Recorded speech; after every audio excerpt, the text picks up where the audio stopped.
Այսօր ես ցանկանում եմ խոսել մեծ տարու արկանում Սատանա 15-րդ արկանի մասին։ Սատանան ինքը ստվերի նախատիպն է, դեգրադացման էներգիան է, բայց ոչ ամեն անգամ։ Այստեղ ստվերը չի կարող լինել բացառապես վատ կամ լավ, հա։ Ստվերը պարունակում է այն ամենը, ինչ տարբեր պատճառներով ճնշվել, մերժվել է, խաչվել է, ինչու՞ չէ նաև ճնշվել է, պայմանականորեն վատ, թե պայմանականորեն լավ, ահա թե ինչպես ես կարող եմ բացատրել այս էներգիան։ Եվ միևնույն ժամանակ անհնար է ասել, որ ամեն ինչ ստվերային հմայիչ է եւ հաճելի տպավորություններ կարող է առաջացնել, հա։ Ստվերային իրերը նաև զզվելի են, սարսափելի, մինչև այն աստիճանի, որ դադարում են ընկալվել։ Եվ այսպեսով ստվերը կարող է ոչնչանալ, եթե մարդը վախենում է նայել դրան, ժխտում է այն կամ ճնշում այն, բայց եթե հակառակն է ճիշտ, ապա արդյունքը հակառակն է ստվերը մարդուն ուժ է տալիս, սա ինչ է նշանակում, որ եթե մենք ընդունում ենք մերժվածը, համաձայնվում ենք տեսնել այն, նույնիսկ գիտակցաբար գնահատում ենք այն, ապա կարող է դադարել ոչնչացվել։ Թե մենք բացահայտենք հոգեսոմատիկ ախտանիշների հետևում թաքնված անգիտակցական դրդապատճառները կարող են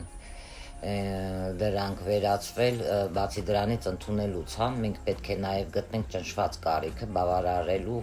այդ եղանակների, ինչպես Դևին վտարելու մասին ֆիլմում, հա, Դևին վտարելու համար մենք պետք է նրան անուն տանք, եւ սա նշանակում է գիտակցաբար ճանաչել այն եւ նայել այն բանին, ինչը չենք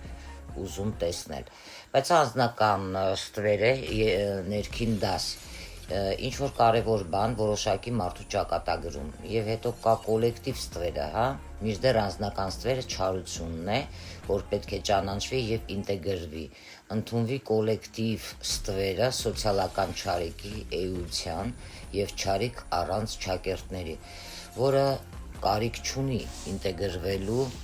այլ պարզապես կոչվելու է իր անունով։ Ինչ որ բան իր անունով կոչելը նշանակում է ինչ, որ ինչ որ կերպ որակել այն տալ գնահատական եւ ապա այդ գնահատման հիման վրա որոշել, թե ինչ պետք է անեք անձամբ դրա հետ կապված։ Ընդհանրապես կոլեկտիվ ստվերը նույնպես ոչնչացնում հասարակությանը եւ դրա անգիտակցական ընդունումը հենց ինտեգրում առանց մտորումների կամ գիտակցված գնահատման։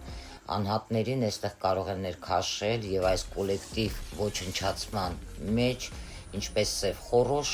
ահա թե ինչ է նշանակում հոգիդ վաճառել սատանային, ոչնչացվել կոլեկտիվ ստվերի կողմից։ Սա ես ինչի համար եմ այսօր այս մասին խոսում սատանաքարտից, որովհետև սատանաքարտը նաև դա ատելություն սերմելն է եւ հենց այսպիսի կուլիսային, կոլեկտիվային տարածելը, որը ոչնչացնում է, դեգրադացնում է քոսեփական երկիրը եւ այստեղ կան խաղացողներ։ Ուշադրություն դարձրեք իմ այս ասածներին, որովհետև սրանք շատ կարևոր մանրունքներ են, որը մարդիկ պետք է հասկանան, սա այնքան էլ լավ էներգիա չի, ինչքան կարող է լավ էներգիա ունենալ, այնքան վատ էներգիա, որովհետև սատանան միշտ ասում է, հա, քո համար ամեն ինչ լավ է, բայց դրան ունենալու է գին, դու դրա համար պետք է բավականին թանկ վճարես հետագայում։ Այսքանը։